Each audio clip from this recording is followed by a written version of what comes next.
The descent through Earth's atmosphere always felt like falling through layers of silk, beautiful but suffocating. Nora adjusted the settings on her craft's thermal shield as the blue planet grew larger in her viewport. Her silver skin rippled once before settling into a human-like appearance. Olive complexion, dark curls, and eyes that she'd modified to a deep amber instead of their natural violet. Target coordinates locked, her ship's AI announced. Jackson Ridge, Pacific Northwest region, local weather, precipitation expected, temperature 12 degrees Celsius. Charming, Nora muttered, checking the data packet one last time. Subject Finnegan Walsh. Age 32. Occupation theoretical physicist with unexplained knowledge of quantum entanglement principles believed to exceed Earth's technological development curve. Threat level undetermined. Mission observe, infiltrate, report. Simple enough, she'd completed dozens of similar missions for the Satyrian Intelligence Division. This was just another assignment. The landing was textbook perfect. A clearing in dense forest, cloaking tech engaged, ship settling into self-camouflage mode as exterior panels mimicked the surrounding vegetation. Within minutes, no one would know an extraterrestrial craft had touched down. Nora emerged wearing Earth clothes, jeans, boots, a raincoat. Her molecular stabilizers hummed beneath her skin, maintaining her human appearance. The rain felt strange against her synthesized skin, cool and persistent. 2 miles through the woods brought her to a small community nestled against a mountain ridge. Scattered houses, most with generous space between them, perfect for someone who valued privacy, someone like her target. Her cover was simple: the new tenant in the rental cabin a quarter-mile from Walsh's property. The real tenant had been diverted with a sudden job opportunity across the country, courtesy of Satyrian influence in key human institutions. Walsh's house was modest, 2 stories of weathered cedar and glass, a small workshop behind it, solar panels gleaming dully in the rain. Smoke curled from the chimney. Something about that detail made Nora pause. There was something quaint, almost poetic, about heating one's dwelling with controlled fire. She approached her rented cabin first, unlocking it with the keys left under a stone. Humans were remarkably predictable with hiding places. The interior was rustic but functional. She placed her luggage, actually containing surveillance equipment and biological necessities for her species, in the bedroom. Scan perimeter, she whispered, activating the microscopic drones that fluttered from her sleeve, invisible to human eyes. They would create a digital map of the area and begin passive data collection. A sudden knock at the door startled her. Composing herself, Nora opened it to find a tall man with rain-darkened hair and intelligent blue eyes. He held a bottle in one hand and a covered dish in the other. "Hi there," he said with an easy smile. "Saw you moving in. I'm Finn, your only neighbor for about a mile in any direction. Thought you might appreciate some dinner since the nearest takeout is 20 minutes away." This was unexpected. This was Finnegan Walsh. Her target had come to her. "That's incredibly kind," she managed, calculating how to play this. Aloof but not suspicious, friendly but reserved. "I'm Nora, just moved from Chicago." "Well, Nora from Chicago, it's lasagna and local wine. Nothing fancy, but better than protein bars or whatever might be in your suitcase." She smiled, the expression feeling strange on her face. "How did you know about my protein bar stash?" "Everyone brings protein bars when they move. It's the universal constant of relocation." His eyes crinkled when he smiled, she noticed, an appealing trait, objectively speaking. "Come in then," she said, stepping aside. "Though I should warn you, I haven't got chairs yet." "Floor picnic it is." Within minutes, they were sitting cross-legged on the living room floor, eating lasagna that Nora had to admit was surprisingly complex in flavor. Her taste receptors cataloged tomato, herbs, multiple dairy products, and something else. "This is delicious," she said truthfully. "Did you make it?" Finn nodded. "Cooking helps me think. When I'm stuck on a problem, I make sauce." "And what problems do you work on?" His eyes lit up. "Theoretical physics mostly. Currently, I'm exploring potential methods for manipulating quantum entanglement to achieve practical applications in communication." Nora nearly choked on her wine. He was openly discussing exactly what she'd been sent to investigate. "That sounds advanced," she said carefully. "It is, and most people think I'm crazy," he shrugged. "The scientific community isn't ready for some of these concepts. They're too attached to existing paradigms." "Because those paradigms are appropriate for your species' development stage," she thought. "What brought you here?" he asked. "Not many people choose Jackson Ridge unless they're running from something or looking for something." "Which are you?" she countered. He smiled. "Both, probably. You didn't answer my question." "I needed space to work. I'm a writer." The cover story came easily. Nature helps me think. What do you write? Science fiction, ironically enough. Nora took another sip of wine. Stories about what might exist beyond our understanding. I'd love to read something sometime, he said, and the genuine interest in his voice caught her off guard. The evening stretched longer than Nora had intended. Finn was surprisingly easy to talk to, knowledgeable without condescension, curious without intrusion. As darkness fell outside, they moved from wine to tea and from casual conversation to philosophical questions. Do you believe there's life beyond Earth? He asked as he leaned against the wall, cradling his mug. Nora measured her response carefully. The universe is too vast for us to be alone. Exactly, his enthusiasm was immediate. And if they exist, wouldn't they have developed technologies we can't even imagine, ways of manipulating reality that would seem like magic to us? If only he knew how close to the truth he was dancing. Perhaps, she said, but would they be benevolent visitors or conquerors? I'd like to think knowledge eventually leads to wisdom, he said. That any civilization advanced enough to cross the stars would have evolved past violence as a primary response. How idealistic, she thought. Her own people weren't conquerors, but they weren't above manipulation and occasional violence when deemed necessary. When Finn finally left, promising to show her the local hiking trails if she was interested, Nora secured the cabin and initiated a full biological reset, a process that allowed her natural form to emerge briefly, easing the strain of molecular maintenance. Her violet eyes glowed in the darkness as she reviewed the evening. The mission parameters were clear: determine how Walsh had acquired knowledge beyond his planet's development curve. Assess threat, report findings. What the parameters didn't account for was his warmth, his immediacy, the way his enthusiasm transformed his entire being when discussing theories that, ironically, weren't theoretical at all. Nora sent her first report that night. Initial contact established. Subject appears willing to discuss research openly, continuing surveillance. What she didn't include was how her heartbeat, or the human approximation her body had synthesized, had accelerated when he smiled. Such details were irrelevant to the mission. At least that's what she told herself as she gazed out at the stars, some of which she had visited, and wondered what Finn would say if he knew the truth about his new neighbor. 3 weeks into her mission, Nora realized she had a problem. The problem wore flannel shirts, made excellent coffee, and had a laugh that somehow managed to break through her carefully calibrated emotional barriers. The problem's name was Finn, and she was spending far too much time with him. It had started innocently enough, shared hikes through the misty forests, where he pointed out native plants with the enthusiasm of a child discovering treasures.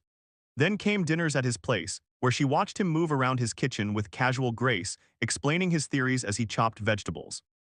The mathematics suggest it's possible, he said one evening, sliding a cutting board of bell peppers into a sizzling wok. But the energy requirements would be astronomical with our current technology. Nora sipped her wine, careful with her words. Maybe you're approaching it from the wrong angle. What if the energy isn't the issue but the framework? Finn paused, wooden spoon hovering above the pan. Go on. Well, humans think of space and time as a fabric that requires immense force to manipulate, but what if it's more like? She searched for an Earth analogy. Water, fluid, responsive to subtle influences rather than brute force. His eyes widened. That's remarkably similar to something I've been sketching out. He abandoned the stir-fry, hurrying to retrieve a notebook from his desk. The pages were filled with equations and diagrams that made Nora's pulse quicken. They were crude approximations of principles used in Satyrian quantum navigation. How did you come up with this? She asked, genuinely curious. He shrugged. Dreams mostly. I know how that sounds, but sometimes I wake up with these concepts fully formed in my head. He tapped his temple, like they were planted there. Nora maintained her neutral expression, but internally alarm bells rang. Dreams. This changed everything. Her people had long suspected that certain humans possessed unusual neurological sensitivity to quantum frequencies. If Finn was one of them, he might be unintentionally receiving fragments of alien communications, echoes of Satyrian scientific data transmitted across space. He wasn't a threat, he was a receiver. That night, she sent an encrypted message to her superiors. Subject likely exhibits quantum neural resonance. Theoretical advances appear to be passive reception, not active development. Recommend observation only, non-intervention. The response came swiftly. Assessment noted. Continue close monitoring. Extraction may be necessary if subject develops practical applications. Extraction, the word sat cold in her thoughts. It meant taking him, studying him, potentially never returning him to his home, to his mountainside house with the wood smoke and the windowsill herbs, to his life. Everything okay? Finn asked, noticing her silence. You went somewhere else for a minute. Just thinking about your theories, she said, forcing a smile. They're revolutionary. Coming from a sci-fi writer, I'll take that as a compliment. He nudged her playfully with his shoulder as he returned to the stove. Though honestly, sometimes I wonder if I'm just going mad in my mountain hideaway. You're not mad, she said softly, just ahead of your time. The irony wasn't lost on her. Later that week, Finn took her to a secluded lake nestled in the mountains. The water was mirror still, reflecting the surrounding pines and the crisp blue sky. They sat on a fallen log, shoulders almost touching. I come here when my brain gets too loud, he explained. Something about the water calms the chaos. Nora understood. Water had similar significance on her world. The great liquid seas represented change, possibility. It's beautiful, she said, meaning it. Like you, Finn said quietly. The words hung between them, charged with meaning. When he turned to face her, his expression was open, vulnerable in a way that Nora found both fascinating and terrifying. Finn, I know we haven't known each other long, he interrupted. And maybe I'm reading this all wrong, but there's something about you, Nora, something different, like you understand me in ways no one else has bothered to try. If only he knew how different, the irony was crushing. When he leaned forward to kiss her, she should have pulled away. The mission protocols were explicit about emotional entanglement. But his lips met hers, and for a moment she allowed herself to respond, to feel the warmth of human connection without analysis or ulterior motive. The kiss ended and Finn pulled back slightly, studying her face. Was that okay? No, she thought, it was dangerous and complicated and potentially catastrophic. Yes, she said. They were halfway back to their cabins when Nora sensed it, a disturbance in the electromagnetic field, the faint signature of unauthorized tech. Someone else was watching, someone not Satyrian. Her body tensed, senses heightening. The Myriadians, it had to be. The rival faction had been intercepting Satyrian communications for decades, always seeking technologies they could weaponize, if they decoded the transmissions about Finn. Race you back, she suggested lightly, needing to get him to safety. Finn laughed, you're on Chicago.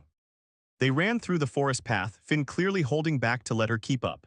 Little did he know she could have outpaced him easily with her enhanced physiology.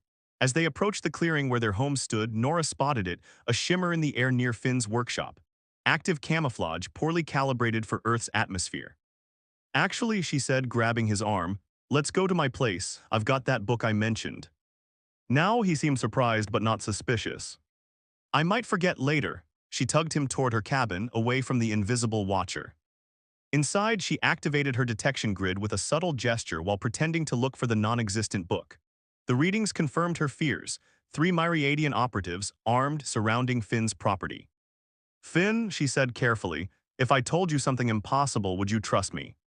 He tilted his head, curious rather than alarmed. Depends on the impossible thing, I guess. You're in danger, she stepped closer, lowering her voice. And I'm not who you think I am. To her surprise, he smiled. I've suspected that for a while, actually. Nora blinked. What? Nobody asks the questions you do, Nora. Nobody understands my work the way you do. His expression grew serious. Are you some kind of corporate spy, government? Nothing so simple, she took a deep breath. I'm not from Earth. She expected disbelief, perhaps laughter. Instead, his eyes widened with what looked like recognition. The dreams, he whispered. They're real, aren't they? The technologies, the stars I've never seen, their memories, your memories.